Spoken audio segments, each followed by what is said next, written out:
Hey everyone, welcome to another episode of the Academy for Adventurers podcast. My name is Mauro Schiavo and I'm your host. And today I'm joined by a very wonderful guest. His name is Tommy Kerper, aka the Sourpatch Hero. And well, welcome Tommy. How are you doing? I'm doing great. Thank you so much for having me. Wonderful. So Tommy and I met at the Dragon Con, the Dragon Convention in Atlanta, Georgia, and we were just discussing about how that meeting in and of itself was somewhat of an act of divine intervention because it turns out that both of us, for different reasons, apparently weren't going to be there. Isn't that right, Tommy? Yeah, I kind of stumbled backwards into it. I had a friend who knew somebody and had a booth and they were selling books and she's like, "Yeah, you should definitely come. It's so much fun." It's like, "Yeah, it's 8, 9 hours away. I'd have to buy a bunch of books and travel." And then my wife was like, yes, you have to go. Like this is going to be so much fun. You're going to love it." Yeah. And it Yeah. was the most exhausting, backbreaking fun I've ever had. But I mean, I got to meet so many amazing people. I mean, come on, I'm here. Yeah. And it Yeah. was a blast. So yeah. Wow.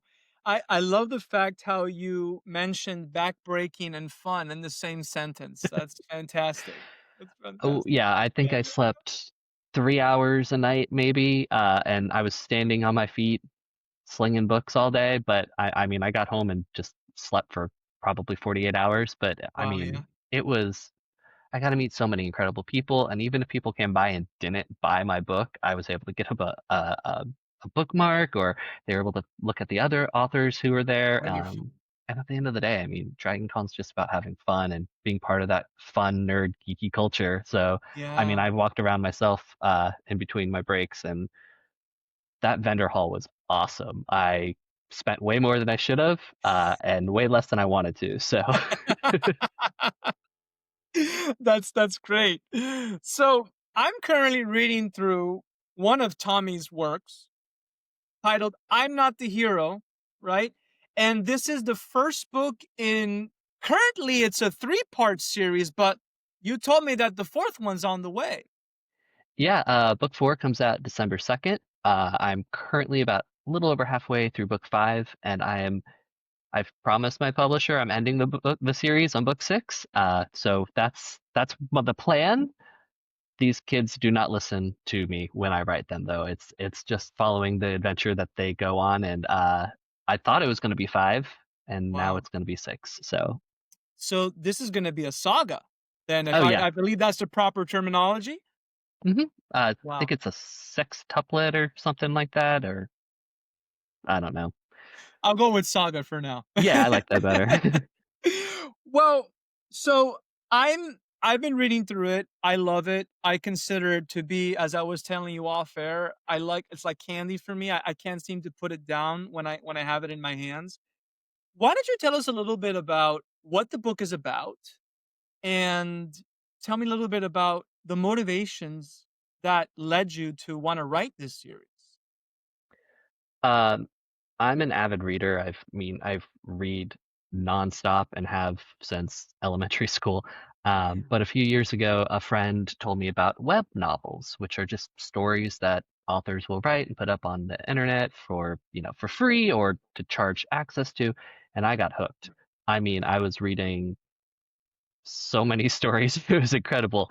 And then I found Royal Road, which is royalroad.com. It's an amazing website where authors can post their works chapter by chapter as they're writing it, and people can comment and say, "Hey, like that's great, but you missed a comma," or "This makes no sense. Earlier you said A and now you're saying B." Um, and so I was a full-time lawyer. I was working all day. I've got two kids. And my wife was pregnant with our second one, and she was Oh, falling asleep really early. And I was like, I feel like there's a story that I really want to find and I really want to read, but I couldn't find it. Um, so I started writing, and I started posting chapters on Royal Road, thinking this will be fun. I'll get through a book, maybe a few chapters, see how it works, and it's one of those hobbies I'll pick up and put down, and maybe. And then I woke up one day and I had 2,000 followers, and I was like, this is insane. wow. Um, and then Wow. Podium, my publisher, they reached out to me and were like, "Hey, this is really good. Can we put you on paper?" And I was like, yes, please." Um, and then, from there, it's just continued to grow. I've continued to write. I've got my Patreon. I still post on Royal Road. I've got the books out. I somehow landed Nick Podell as my audiobook narrator, which is like one of the top audiobook narrators of our not just our genre out there. Period. Wow. Um, and it's been Wow. a wild ride. I actually Wow. quit my lawyer job earlier this year, and this is now my full-time gig, You're which is Oh my gosh. yeah. Congratulations. Thank you. Yeah, it's been Oh my gosh. the journey has been absolutely phenomenal, but I mean, I love it. I keep telling my wife I feel like I'm on summer vacation. Like it's great. It's beautiful, man. Yeah. I cannot tell you that is every entrepreneur's dream. Wow, that is fantastic. So, okay, you mentioned that you were practicing law, right? Mhm. What type of law were you practicing before full time? So when I started writing, I was actually working for the Social Security Administration. Oh, okay. I was a federal attorney. Okay. Basically, I just worked with judges on the disability side to see if I'd go through people's medical records and help determine if we could pay them or if we needed something different, or if unfortunately we'd have to tell them you just don't meet the lawful standard to get the benefits. Gotcha. Is there and part of the reason why I asked that is because sometimes our profession or previous profession, in your case in particular, can sometimes have unexpected ties. Are there any ties at all or just no ties at all whatsoever to your current writing? So a little bit. More of so I one of the things I think a writer needs is a broad base of knowledge. I mean, I say I read a lot. I also am the kind of guy who will like go down a Wikipedia black hole and find, how does this work? Um, but one of the things of working with medical records for so long is I am not a doctor. My wife Mhm. likes to say that I think I am, but I know a little bit more about how the body works and diseases and things that can go wrong, which really helps when you're fighting fight scenes, Aha! or yes, There it um, is. or Oren's mom is a doctor herself, so it's sometimes he'll throw back like, oh, I kind of remember it, which I purposely make him misremember how things really work, because he's a 17-year-old boy, he's not a doctor himself, but there's enough first aid knowledge that he's able to help somebody here and there. So yeah, it definitely does influence a little bit my writing, which is cool. I don't think I've ever thought about it like that. Yeah. Yeah, interesting. That's awesome. So the story centers around two individuals, right? Oren and Daniel, Hmm. and it centers a little bit on their friendship and basically, very much I would say very much like your story, your transition, they're just thrown into this other world, right? They're trying to avoid, this car is chasing after them and it seems to be purposefully going after them, right? And they get hit by the car and they wake up in this other world. Yeah. So the isekai or truck con tropes. It's very popular in manga and anime, um, and it's a fun way to force your character to go to another world. And the typical story is the person gets hit by a truck, they go to another world, they are the hero, and they have to go through all of these trials to complete the quest and save the world. Um, I wanted a story about not that guy. I wanted the story about the friend who accidentally came along. So the story is about Oren and Daniel. Daniel is that, summoned hero trope. He's the guy who gets the quest and has to go defeat all of the bad guys. And Oren's the kid who knows those tropes. And so he spends his whole time being like, please, please don't do that stupid thing. We know how that's going to work. Um, so it was my fun twist on telling the classic story that, so many anime and lit RPG stories tell, but from a slightly different perspective. But while keeping them, you know, they're still best friends. They're still 17-year-old boys, and it's you're gonna have that. that rivalryship, that friendship, and that brotherhood, because that's what friends are. At the end of the day, they're family, and so this is a story about working with his family to find a way back or survive, or whatever their current quest may be. Yeah, yeah. Without spoiling much, I noticed something, like you said, a lot of inspiration from other works, but I also see that you've got your own spin on it as well, and it's been really interesting to read how how the quest dynamics work for someone that is a fan of tabletop RPGs or is a fan of, as you said, just isekai manga or anime in general. It really feels like home. I think that would be the best way. For me, it feels like candy, but it feels like it's familiar but unfamiliar at the same time, because one of the things that I've noticed is that, yeah, it's very much, it's off script, right? You're seeing all these things develop from a different perspective that you don't typically get to see, at least not to great length, right? And so why is this story important?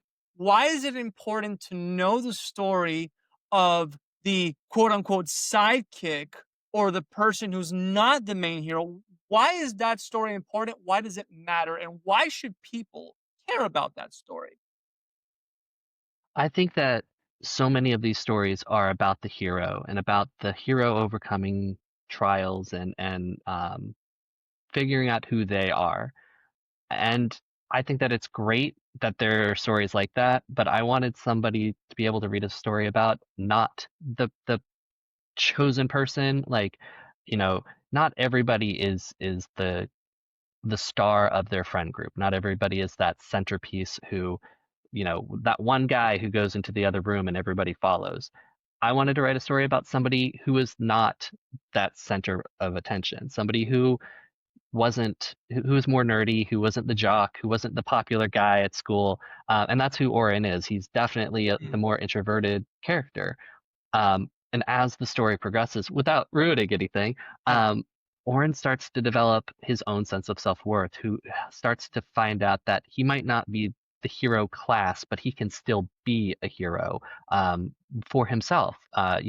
Making his own decisions, standing up for himself, telling Daniel no, like more and more often as they go through. Mm, mm, So I mm. really wanted to show that, you might not be the chosen hero of the story, but every single one of those characters is still important because and the way I got to this was so many of these stories are incredible in the lit RPG genre, and then they'll introduce a character and I'm like, I want so much more about that character. I want a side story about that character. And I was like, no, I'm not the only one who feels like this. You walk around Dragon Con, you see somebody dressed up, you're like, oh, what character is that? They're like, oh, it's a side character from this book series that was for on 3 pages, but they're like my favorite.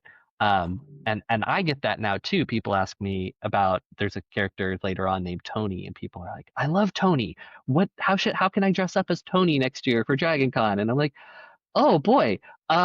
I don't think I've ever given him like a very set he wears a bathrobe sometimes, that could work. But like it's that secondary character who, finds a place in your heart. And they have a story to tell too, because I mean everybody has a story to tell, and this was just happened to be the way I got around to telling mine.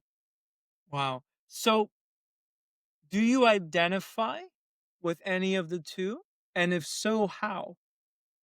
Um I would not say that this is a self-insert. I there are parts I think that there are parts of an author in every one of their characters. There Mm. are parts of people I know in every character. I have three younger brothers, and Daniel is 100% an amalgamation of those three guys. Ah. They are all much taller, sportier, and more athletic than I ever was. Um, and so there's a little bit of mishmash of people in there, but yeah, not myself. I definitely was more introverted and nerdy, but I don't think I was as I don't think I was quite Oren, quite to the level of Oren. Gotcha, gotcha. Yeah, I've talked to several authors, and one of the things that I've picked up over my conversations is to not allow the characters themselves to be quote unquote hijacked, right? Like, because the characters are their own entity, right? Like, they have their thoughts, they have their beliefs, they have the way they act, they have their habits, and sometimes there's inspiration that goes into the characters, but they're certainly their own entity, right? And so it sounds like to me like you try to use inspiration from real elements of people that you know, but you definitely wanted the characters to kind of be themselves and not just a reflection of, or a mouthpiece, so to speak, of you yourself. Very much, and I get comments sometimes on Royal Road or Patreon of, "Oh, this is so stupid. Why did that person do that?" I'm like, "Listen, if it was me, that would not have been the choice I made. I understand. I am frustrated too, but I know this character. I mean, hopefully I know this character better than anybody. I've made them up. But I know where they're going to go. I know what their minds are going to think. I know that, based on the experiences that they go through throughout the series, the the growth and the things that they're going to pick up to their detriment. It's going to be harder for them to make choices when the Mhm. last time they made a choice, things broke. They're going Mm, to have a little bit more of a hesitation to jump into battle after the last battle didn't go so well. These things, I try to. I've talked about this on panels and podcasts before. My yeah, notes are absolutely insane for these characters. I mean, Oren's alone is 20 something pages long of just he went through this, so now this. Well, then this happened, so it changes, and he got a little bit of his confidence back, and uh, just being able to focus through their character growth. The Oren and Daniel that you'll meet in book 4 are much different people than they are in the first book because they've gone through these life experiences and picked up, you know, new life skills to be able to handle those things. But yeah, it's a fun experience discovering who these characters are throughout the series. that's wonderful. I very glad you mentioned that because that is something that as human beings we can all relate to that, right? Even if our stories are different. We all understand that the you of today is most likely going to be different from the you of 10 or 15 years from now, and not just physically, but in more ways than one. And we all know that retroactively, and so to hear that is good because I think that's one of the most important things that you can hope for in a character is how are these experiences going to shape the development of these characters, and how are they going to respond when they're facing situations that are similar to what they faced before? Are they going to respond differently? Are they going to keep doing things the same way? So very much so, I'm glad that that's the case, because for me, one of the things that I most look forward to in any story is the characters. How are the characters acting? How are they being shaped? How are they responding to the world around them? And what are they doing to, in this story, obviously, at least the part that I'm at, is their main goal is to get back home, is to get back to the world that they were, kicked out of. But there's also an assumption there too, and perhaps a very big assumption. The assumption is that, is there a way back home? That's a big question, right? And yeah, and then you're shrugging your shoulder, which I'm glad you're very good with your poker face. I think that's very important for an author, right? Yeah, I mean, Anytime I you talk don't about their books. it's always I love going on Reddit or my comment section and reading what people think is going to happen. Um, I very much knew when I started writing, um, I knew where it was going to begin and I knew where it was going to end, and I knew Mhm, like maybe 5 major points I wanted to hit in the middle.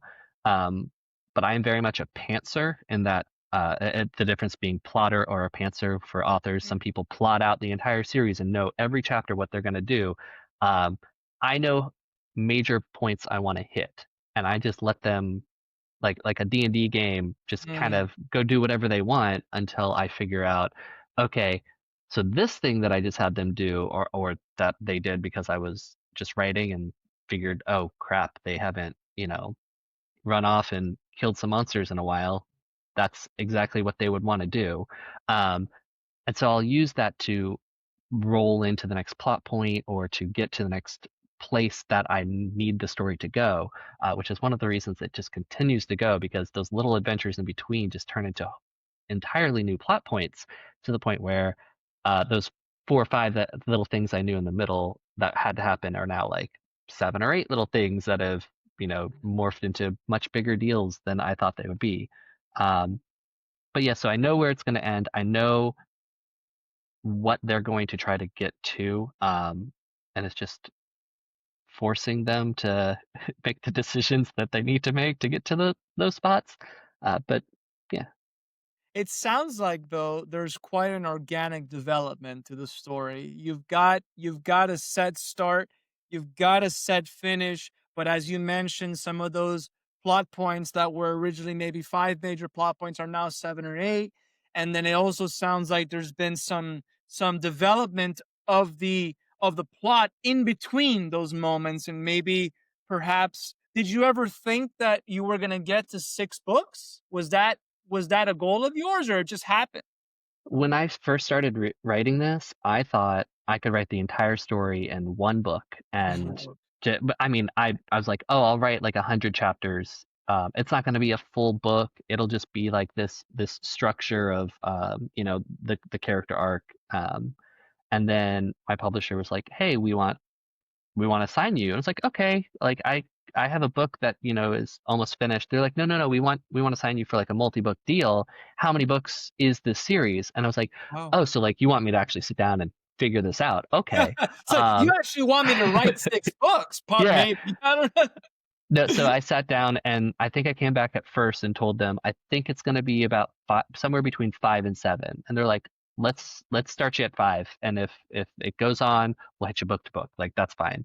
Um, and so, I love my publisher so much. Podium is amazing. They have so many great stories. Everybody go check them out. Podium Entertainment. Sure. But they have such a great working relationship with their Mhm. authors that I mean, just knowing how the characters sound and hearing the audiobooks has, in my mind, not changed who the people are, but it's helped solidify these characters to the point where I now know what the story needs. Like, how much more of this character should I put in? How much more of a story do I have? And so now now that I'm over halfway through the series, I have a very set, I don't want to call it an actual plot because it's not, but I do have very a smaller amount of story to tell to hit with a few more plot points.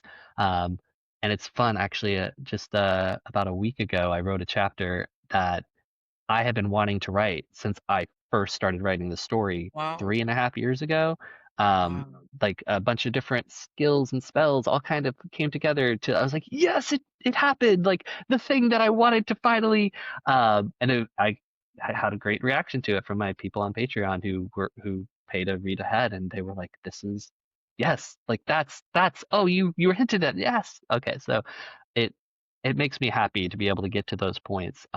I'm going to be so sad when I reach the end of this series because I love these characters, but at the end of the day, like I will have told the story I wanted to tell. So, and other people are enjoying it, which is beyond anything I could have ever hoped for. But yeah, so I think it's more just to answer your original question. Mm, mm, I mm. thought one, then I thought maybe somewhere between 5 and 7, and that's kind of swung both ways. At one point, I was like, I can finish this in book 5. At one point, I was like, oh, this is definitely going to take 7.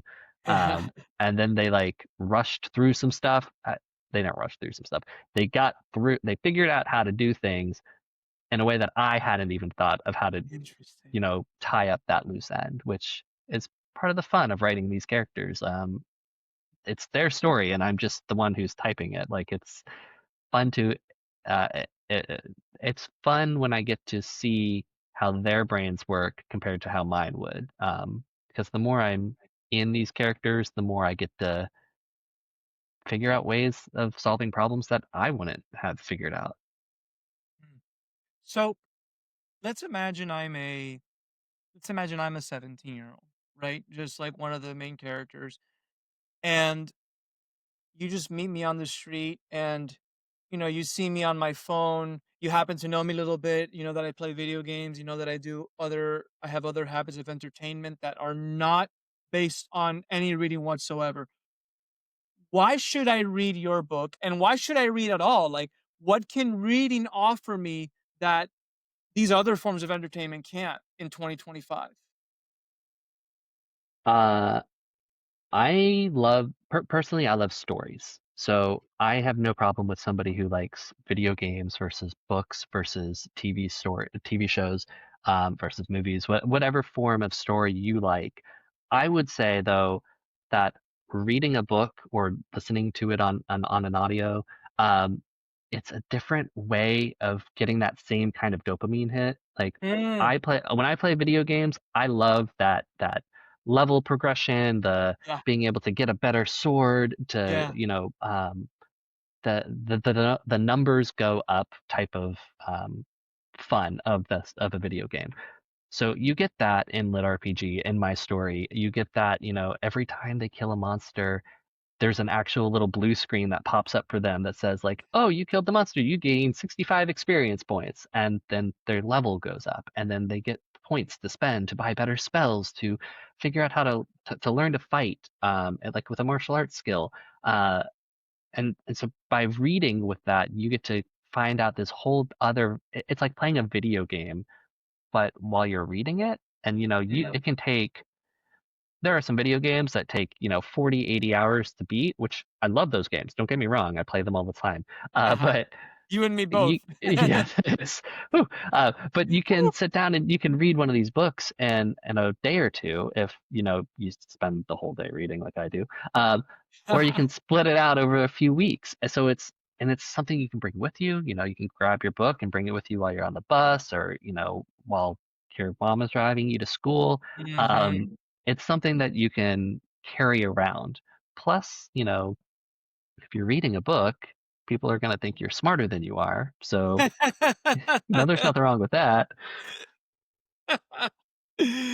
Yeah, I I for one see the value in the exercising of one's imagination when the images and the sound are not being given to you. Personally, I find that there's a value in that because and you know how we know this? We know this when very famous stories are transferred from text to screen, and one of the main comments you'll hear from people after watching the film is like, "That's not how I imagined it." And so Yes. there's something very unique about exercising one's human imagination and having that expression because it's something that only you have. It's not like if you and I right now, we hop on Discord and we start playing a session of, gosh, whatever, Diablo 4 or something. We're looking at the same characters, the same skills, the same animations. We're listening to the same voice actors. And so there's a shared experience there, right? When you read a book, it's I almost see it as certainly one of the most ultimate forms of self-expression, of self-image, because you envision it and that's something that belongs to you. That's for me, that's one of the main selling points of books is that I can have this unique experience, chat about, and I can even chat about with other people who read the book and then see, oh, that's interesting. Like I hadn't I didn't think about it like that, or I didn't see it that way, or I didn't imagine that. I imagined this, right? So I think that Even dialogue, even dialogue, you'll two people will read a conversation and one person will walk away and be like, "Wow, that guy was being so terrible," and someone yeah, else will be like, "No, he's completely justified. What are you talking about?" I yeah, I agree. Like I think reading is such a personal thing, yeah. that when you read the story, different people will focus on different parts and they'll each take away whatever it was that story needed to tell them. Mhm. So I mean, I should retract a little bit of what I said earlier. I love stories. I'm fine with whatever form people like it. I personally am the kind of person. I mean, as you can see, these are two of my seven bookshelves. Um, Seven. I will. Whoa. Ugh. I can't move anymore. I have too many books. I I love reading. I think that stories are the way that we're able to communicate with each other, ideas, to learn not just for ourselves, but to be able to learn why somebody else thinks the way they do. Um, and it's the best way to expand your horizons is to be able to read enough books to understand different perspectives, to understand like I might not have done this the same way Oren did, but I can kind of Mm, understand why he did it. So that way, the mm, next time in real life you're walking down the street and you say, "Why did that guy do that?" You're not mm. automatically mad at them. You're like, "Oh, okay. I can now put myself in that person's shoes and understand it's not the choice I would have made, but I can see why they did it." And I'm very glad you brought that point up because nowadays it seems like there's a lack of mutual understanding, there's a lack of empathy, there's a lack of being able to even not even consider, but just to imagine someone's point of view in contrast to yours, just to hold that perspective and say, huh, you know, can I see things from someone else's perspective? And I'm so glad you mentioned that because books kind of force you to do that because the Yeah. characters are autonomous, right? They're Hmm. not going to do they're not going to do what you want them to do. They're going to do what they're going to do regardless of what you think should be done. Very glad you brought that up. So it's almost like an exercise in people skills, right? And soft skills and being able to entertain different perspectives, even if it's in stark contrast to yours, and maybe build a little bit of understanding. Hmm. Yes, and uh, personally, I think that's why lit RPG as a genre is so incredible because there are stories where there are characters who are the main character is a murder hobo. They literally travel from place to place, killing things and gaining experience. They are Wow. very singular and insular. They don't interact with people. They're sociopaths. Huh. But you can read that story and love that story and understand that perspective. And then you can go read a cozy, which is like somebody who just wanted to work at a coffee shop in a magic world. And it's so bright and happy and everything's great. Like the swing of Mm, books that you can find within this genre, it really encompasses everything. You can read a sad magic girl, you can read an angry barbarian. I mean, there's literally so many fun stories. I I personally have read seven books since I've gotten back from Dragon Con, and it's been just like seven. oh yeah, no, I like I said, I devour books. I love these. And my wife is just like, "What are you reading that you're laughing so hard about?" I'm like, you don't get it. Like You you don't have get to read one of these. They're incredible." There's a great one that's out, Apocalypse Parenting, where it's literally a mom with three kids when suddenly the whole world there's monsters that show up and everybody starts gets powers, and her husband's on a trip far across the country and can't get back home, so she has to wow. protect her kids while learning how to use magic, and her kids can now use magic. And it's suddenly Wow. like as a parent, I'm suddenly like, oh my God, like this is incredible. I want to read this all day long because I can only Wow. imagine what my two boys would pick if they could suddenly throw fireballs around.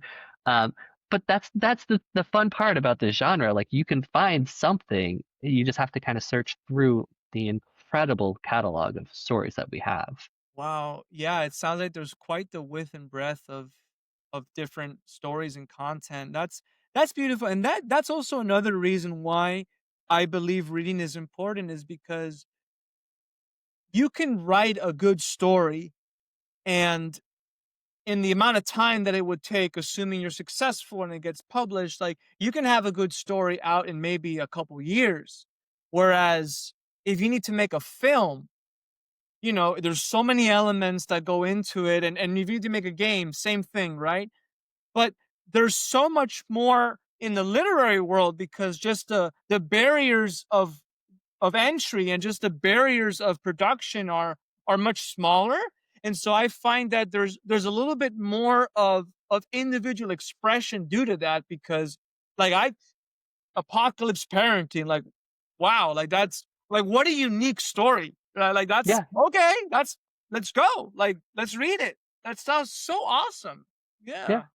Yeah. Yeah, I Love mean, you can literally just type lit RPG into Amazon now, and the amount of selection you have is so different from when I started writing 3 years ago. And mm, on Royal Road, uh, it started off as, all of these different stories. There was fantasy and sci-fi and all kinds of stuff. And lit RPG kind of came up with Royal Road, so there's so many more stories there. I still will go and find a new story. I try to find like a new story every like 2 weeks or so, and I'll just read like 30 or 40 chapters if they have that many, and or catch up. And my saved list is absolutely insane, but it's fun because whenever I'm in between books, I can go and catch up, and it's just like they're free books. You can read until they get published, and then they stub them, which means they take them off the site, and they're like, "Oh, you got to go buy it now," which is what I've done. Like, you could yeah. read the first 3 chapters of book one on Uh-huh. Royal Road in their very, very unedited form, um, Ah, and or you could go buy it on Amazon or Kindle Unlimited. So it's like it's a fun process. yeah. Yeah. And that's actually a fantastic segue because I wanted to talk about this project and even just your life more in detail or just at large of your life's adventure, right? Of the adventure of writing this book, of the adventure of just life itself, you know. When you think of adventure, for me that's the first pillar in our business. We've got four. And for me, adventure is just fundamental and it's just something that is universal. It's a universal language. What does adventure mean to you? So I mean, I could give you the typical fantasy adventure answer, but I I think love I that think one. what you yeah, but what I think you're trying to say ask is like for me personally, an Yes. adventure is anything where Mm, I get to explore something new. So I have 2 boys. They're almost 3 and 7. And I mean, they're an adventure every day every because day. I never know what's going to come out of their mouth or what's going to happen when we go to the park. Um, so it's an adventure is just having a new experience. So for Mhm. me, um, writing and being an author is an adventure because um, this is I keep telling my wife this is my gap year. This is my summer vacation. I quit my job. I'm no longer a lawyer. I write full time now, Yeah. and it is such Yeah. an adventure every day My being goodness. my own boss, learning how to put stuff together. I had to build a website, which I am not techie, but that was an adventure. Um, Wow. but like an adventure is just doing something new in the hopes that you can grow a little bit. Mm, So that I think is what mm, an adventure would be to me. wonderful, wonderful. And I'm glad that you mentioned parenting. You know, my wife right now, she's 7 months pregnant. And so I'm going to be joining that adventure of parenting quite soon. You know, I'm very excited for it. And it warms my heart to hear those words because, you know, oftentimes we can forget that even with people that we've known for a long time, with our spouse or our friends or our children, you know, just because you know the person and you've committed to staying with that person, it doesn't mean that the adventure necessarily becomes dull because it's like every day there's something new, right? I've been with my wife since high school, so we've been together for over 20 years, High school and sweethearts, get out. yeah, and we talk about this all the time about how our lives change so much, Mm, have changed so much and continue to change so much, and how wonderful it is to like, we've got a very strong relationship. So we're best friends first. So everything that we do is always a discussion. So it's always very fun to be like, okay, well, when I was trying to figure out like, should I continue working and writing every night? Because I was writing my books at night after everybody was asleep. and then working all day. So I was exhausted. And I was like, Tired, yeah.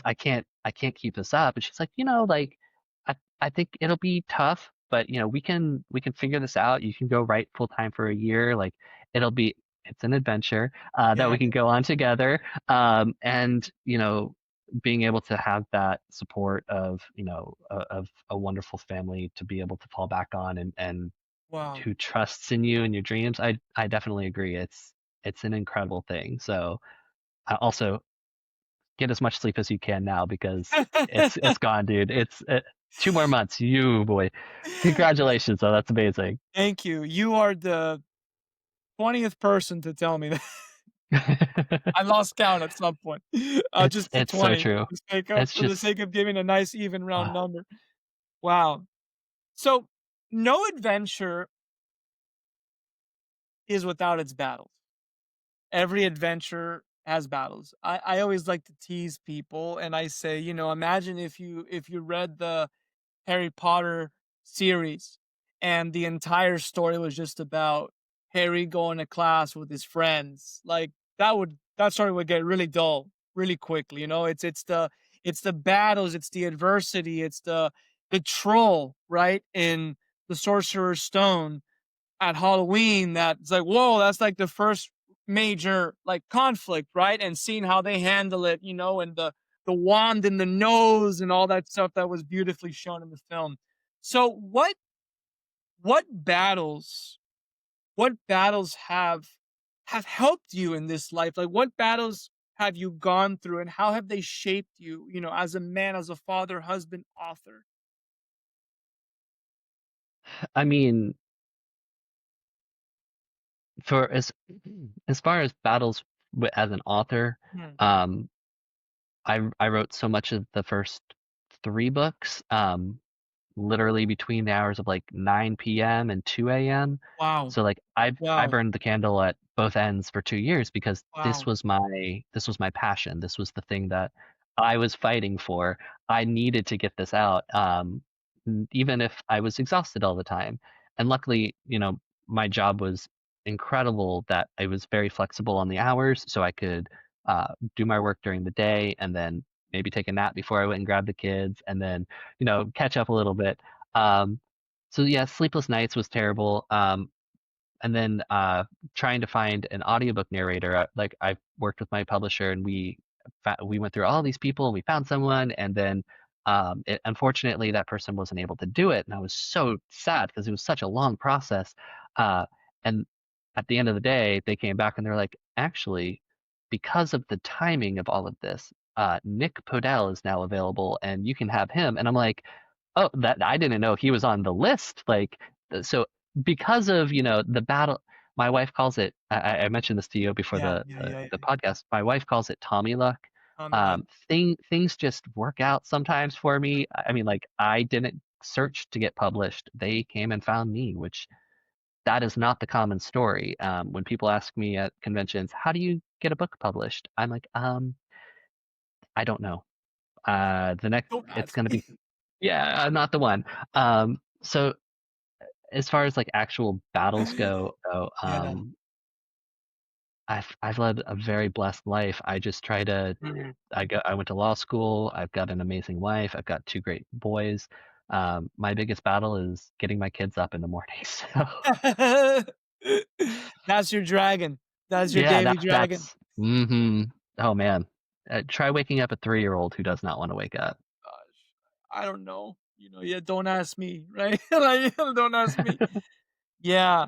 Well, it's interesting that you say that because, you know, a lot of life's battles, regardless of who you are or where you are, life's always going to have battles. But I also find that just like any good RPG, any good video game, it's the preparation that you go through before the battle can oftentimes mitigate, right? So you can have a much easier time if you position yourself properly, right? So, in your case, going to law school, I mean, that's that's a lot. Like going through all that education, how many countless hours you spent reading, studying, class, debating, all that, like, that sacrifice that you made, that what we call, and you also seem to be someone that's pretty good at delayed gratification, is because, if you're working from 9 p.m. to 2 a.m. on a regular basis consistently, that's a battle in and of itself, man. I mean, to maintain that, anyone can do that for a day, maybe even a week, but consistently, I mean, For that's two that's years. that's a Yeah. huge for 2 years. Okay, that's a battle. That's a battle. That's a war. I would say Yeah. war. Yeah, that was one of the major points on the PowerPoint was, "I can sleep again, please let me quit." That would be great. That's your selling point on the Yeah. PowerPoint. Wow. And I imagine that also these battles probably helped you grow. That's the third pillar we have here. Tell me about, how you've grown, what growth means to you. How do you grow effectively? Like, tell me from your perspective, how do you see growth? So I really think that a lot of my growth has come because of the battles, because of, Mm, having to deal with two very energetic boys, learning how to manage my time to be able to be an author, a lawyer, and a father and a mm, husband and a all at the husband. same time.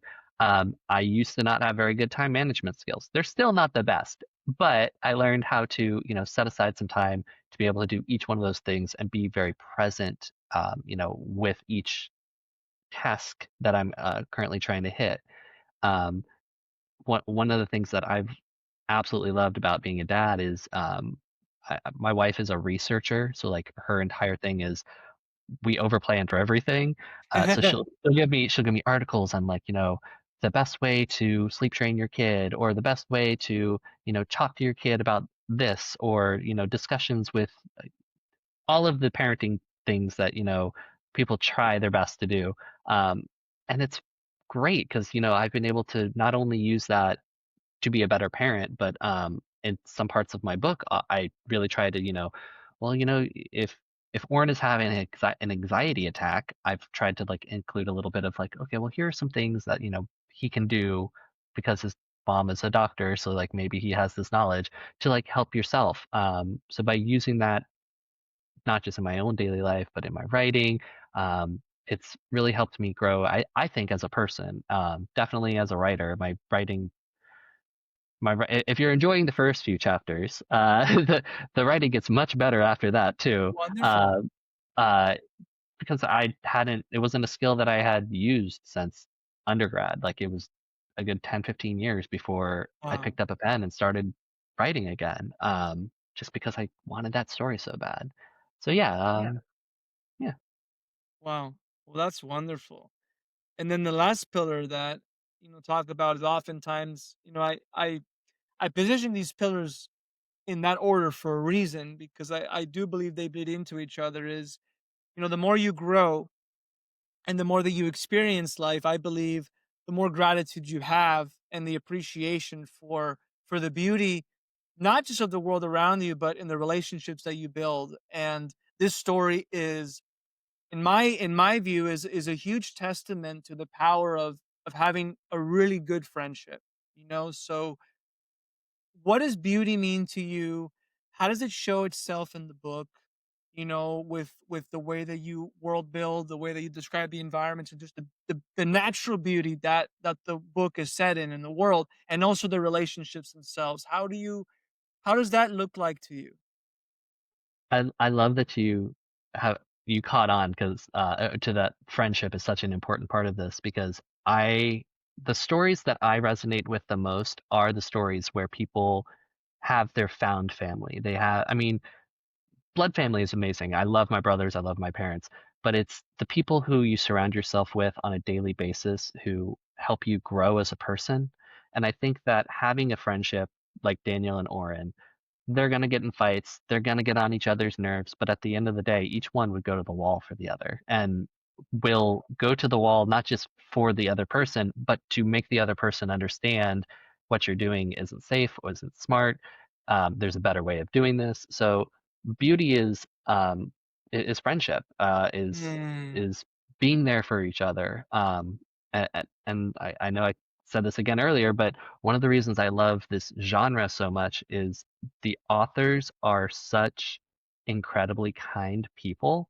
Um, I went to Lit RPG Con, which is a much smaller Dragon Con type thing where it's just our genre, a bunch of authors, a bunch of fans. It was just over 1,000 people, and we spent the entire weekend just hanging out and being friends. Like, yeah, there were panels, there was all kinds of fun things to do, but like the best, my best memories were sitting there chatting with a bunch of other authors and some fans, and just exchanging like, oh, okay, I like this story, you would like this story. Oh, you like that story? Well, have you tried this?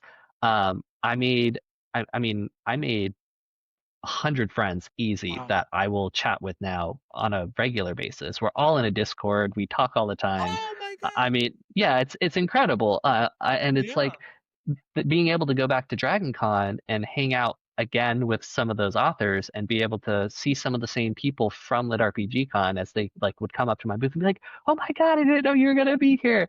The beauty of friendship. I think that that really transcends anything, distance, Mm, time, whatever. I'm very much one of those people who, if you're my friend, we can go for 10 years without talking, and then you call me and you need something, and I'm gonna drop everything because you're my friend. Um, and I mhm. think that relationships are one of the most important things in this life. Being able to connect with other people, to be able to be there for each other in whatever way that needs to be. And so I think that that's a huge part of my story as well. Is I really wanted it's so hard to read the stories of the classic hero who goes on this battle by themselves. And you mentioned earlier that you're Mm, rereading Tolkien. mm, I mm, love that because mm. somebody told me once, "Oh, Orin and Daniel, they're like, Sam and Frodo. They've got that Wow. brother What friendship." a I know, compliment. best compliment I've ever got about this What a series, hands compliment. down. And I was like, I love that because that is exactly what I wanted to emulate, like that relationship where they're so close and they love each other so much that they would walk into Mordor for each other. And that's the story I'm trying to tell. That's beautiful. With the way that things are going sometimes, we it's ironic because sometimes it seems like the social media, the social element is more antisocial than anything else, and it's funny because we're more nowadays, digitally speaking, we're more connected than ever, but we're seeing a paradoxical shift. Unfortunately, there's been rise in anxiety and depression and loneliness. That's been going on for a while. It's nothing new, but a story like this that speaks to it's not just a bedtime story that's just a fairy tale to just console or just to share a story of values. This is attainable. Like, you can have a friendship that is just as tight, just as beautiful, and just as profound as Oren and Daniel. There's no reason why you couldn't, right? It's just Yeah, up to you to go out of your way and kind of build that relationship, right? It's yeah, something that is super important for us now. Like, we need to spend time with friends. We need to have that community. We need to have that connection. And it sounds like your experience in the lit RPG community has really provided you with a great sense of community, introduced you to great people, and just expanded your your love for humanity at large. very much so.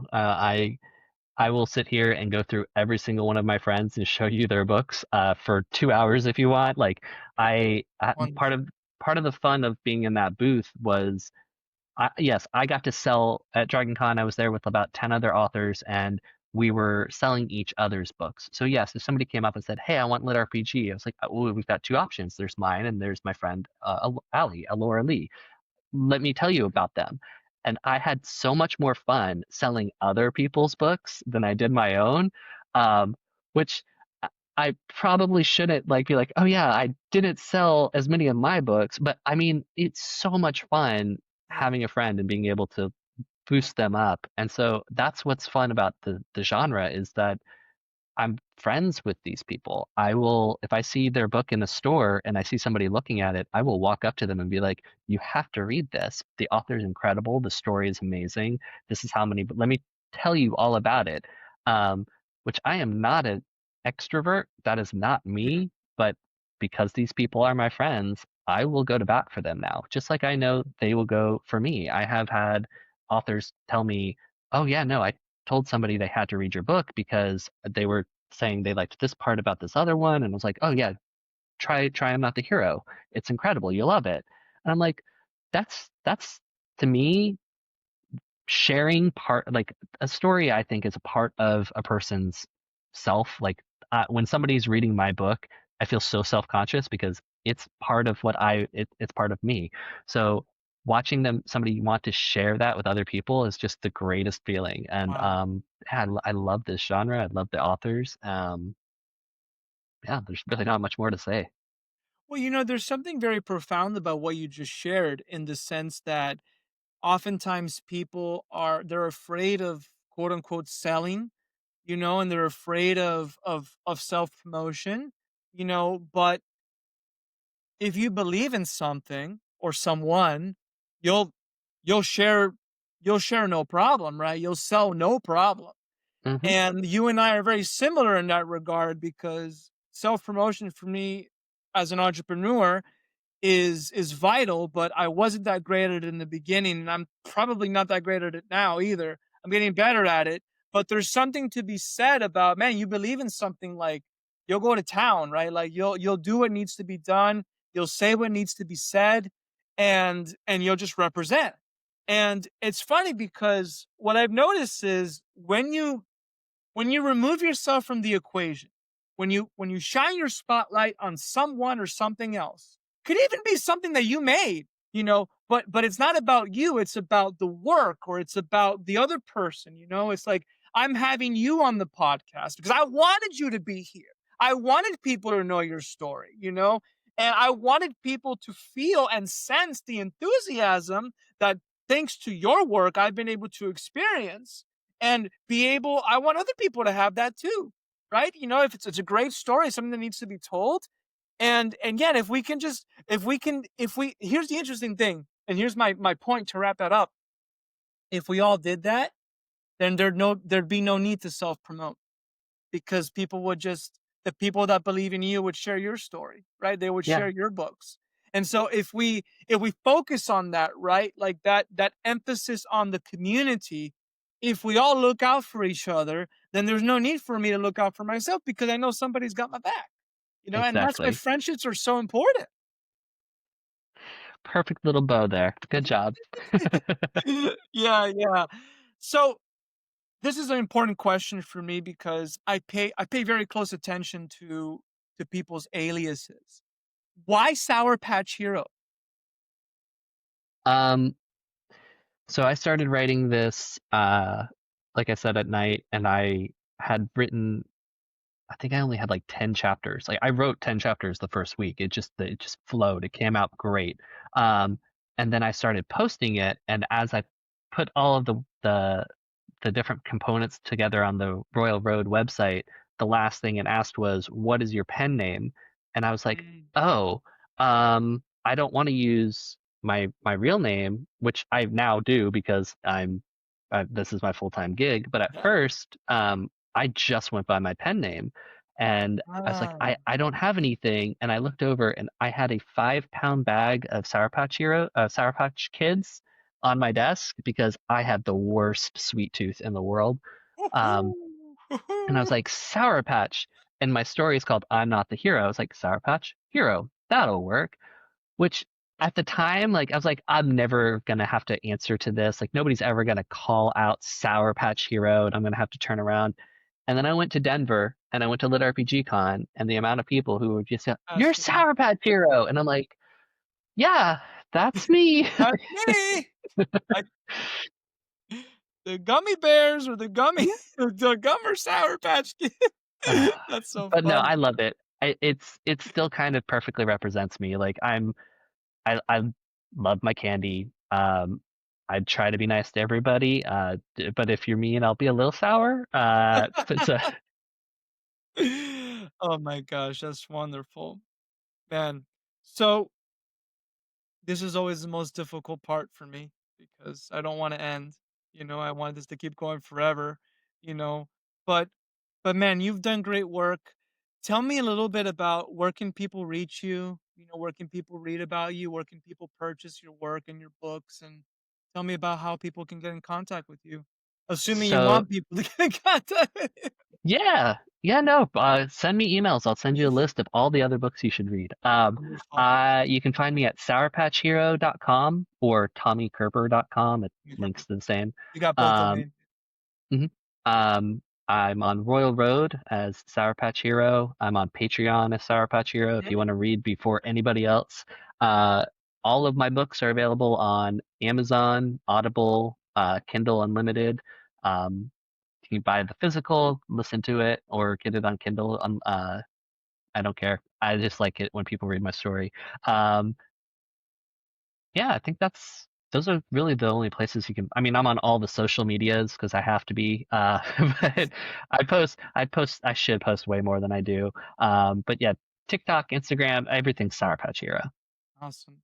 So we're currently we've got so books 1 through 3 are already out and available for purchase. The fourth one, do you have a release date for it yet? December 2nd. Okay, so that's less than 3 months away. Right, Yeah, so I may be assuming how quickly I get through this one and maybe the next 2, I may be reading book 4 while my wife is probably gonna be getting ready to give birth. Her due date is December 10th, so maybe I'll be reading these in the hospital. I expect pictures. That would be Oh, incredible. absolutely. Thank you. Yeah, so, man, Tommy, this was fantastic. Thank you so much for sharing your story. Everybody, you heard it. Go ahead and support him. Check out his social media pages. Follow him. Definitely consider purchasing, his book. I can't imagine a better purchase. One of the things I really like about this particular copy in general is its size, and I like big print. So I like that. So this is definitely worth purchasing because the other books that I read sometimes are too small. So I like this. I like that size. Definitely something you can have on your coffee table, your nightstand, and everyone, Tommy Kerper, aka Sour Patch Hero. Thank you so much for coming on the Academy for Adventurers podcast. It was such a joy to have you. Thank you so much. I had a blast. Awesome. So everyone listening, go ahead and follow us. Go ahead and subscribe. Go ahead and check out our social media. We're at the Academy for Adventures everywhere, just like Tommy is at. And so thank you so much for tuning in and many blessings to you all. And we'll see you next time. All right, Tommy. Thank you Bye. so much.